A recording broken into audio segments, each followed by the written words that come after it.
വായ്ത്താര ഉരുവിട്ട് മരമുട്ടിയിൽ താളം പിടിച്ച് കുട്ടിക്കൂട്ടം അരങ്ങിലേക്ക് എത്തുകയാണ്. കലാദീപം വാദ്യമേള സംഘം ഒരു മാർഗദീപമാണ്. ഒരു സർക്കാർ സ്കൂളിൽ നിന്നും ഇത്തരമൊരു ഉദ്യമമുണ്ടാകുന്നത് ആദ്യമായി.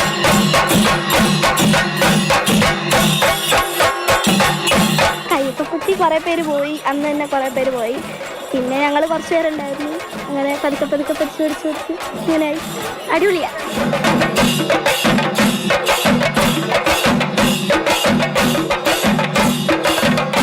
മൊബൈൽ ഫോണും അതിലെ ഗെയിമുകളും കുഞ്ഞുകൈകളെ കീഴടക്കിയപ്പോഴാണ് അധ്യാപകരും രക്ഷിതാക്കളും ഇവരുടെ കയ്യിൽ ചെണ്ടക്കോലെടുത്തു കൊടുത്തത്. ഇപ്പോൾ 1.5 വർഷമാകുന്നു. PD ദിജേഷും PK പ്രകാശുമായിരുന്നു ആശാന്മാർ. പൊട്ടിത്തെളിഞ്ഞ കുട്ടിക്കൊട്ടുകാരുടെ അരങ്ങേറ്റം നാളെ നടക്കും.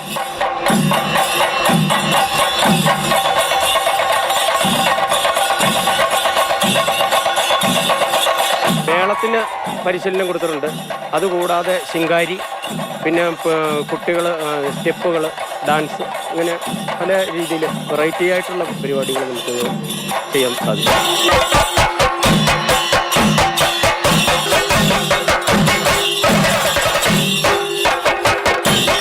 അവധി ദിവസങ്ങളിൽ സമീപ പ്രദേശങ്ങളിൽ മേളത്തിനായി വിളിച്ചാൽ ഇവരെത്തും.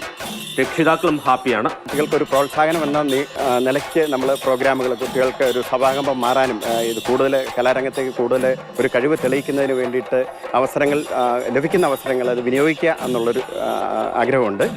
പിന്നെ കുട്ടികൾക്ക് എപ്പോഴും ഒരു ആക്റ്റീവായിട്ട് നിൽക്കാൻ, ഒരു കലാരംഗത്തേക്ക് നല്ല ഒരു പ്രചോദനം നൽകുക എന്നുള്ളതാണ്.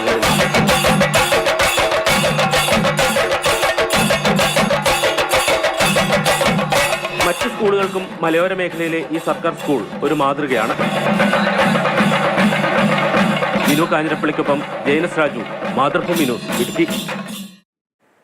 ജയനസ് രാജു ചേർന്നു. ഒപ്പം ജയൻ, ഗുഡ് മോർണിംഗ്.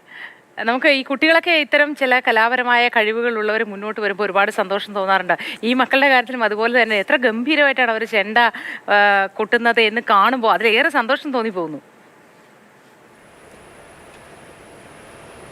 അതെ മോത്തി, തീർച്ചയായിട്ടും ഒരു 1-ാം ക്ലാസ്സുകാരൻ മുതൽ 7-ാം ക്ലാസ് വരെയുള്ള വിദ്യാർത്ഥികൾ, പല പ്രായത്തിലുള്ള പല ക്ലാസ്സുകളിൽ പഠിക്കുന്ന കുട്ടികളാണ് ഈ ചെണ്ടമേള സംഘത്തിലുള്ളത്. ഒരു കോവിഡിൻ്റെ കാലത്ത് കുട്ടികളൊക്കെ കൂടുതൽ സമയവും മൊബൈൽ ഫോണിലേക്ക് ചുരുങ്ങിയ സമയത്താണ് ഇത്തരമൊരു ആശയം അവിടുത്തെ രക്ഷിതാക്കൾക്കും അതോടൊപ്പം തന്നെ അധ്യാപകർക്കും തോന്നിയത്. അങ്ങനെ അവർ ആദ്യമായിട്ട് ഇത് പരിശീലനം ആരംഭിക്കുന്നു. കുറേയധികം കുട്ടികളുണ്ടായിരുന്നു. പക്ഷേ ഒരു ഘട്ടത്തിൽ കുറേ പേർ താല്പര്യമില്ലാതെ ഒഴിവാക്കുകയും ഏതാണ്ട് ഒരു 35 വിദ്യാർത്ഥികളിലേക്ക് ചുരുങ്ങുകയുമാണ് ചെയ്തത്. അവർ കഴിഞ്ഞ 1.5 വർഷമായിട്ട് നല്ല രീതിയിലുള്ള പരിശീലനം നടത്തുന്നുണ്ട്. പ്രത്യേകിച്ച് ക്ലാസ് ഇല്ലാത്ത സമയത്താണ് പരിശീലനം നടത്തുന്നത്. അവർ കൊട്ടിത്തെളിഞ്ഞ് നല്ല 1-ാം തരം കൊട്ടുകാരായി മാറിയിട്ടുണ്ട്. അപ്പോൾ അവർ ശനിയാഴ്ചയാണ് അതിൻ്റെ അരങ്ങേറ്റം തീരുമാനിച്ചിരിക്കുന്നത്. സ്കൂളിൽ വെച്ച് തന്നെയാണ് ആ പരിപാടി സംഘടിപ്പിക്കുന്നത്.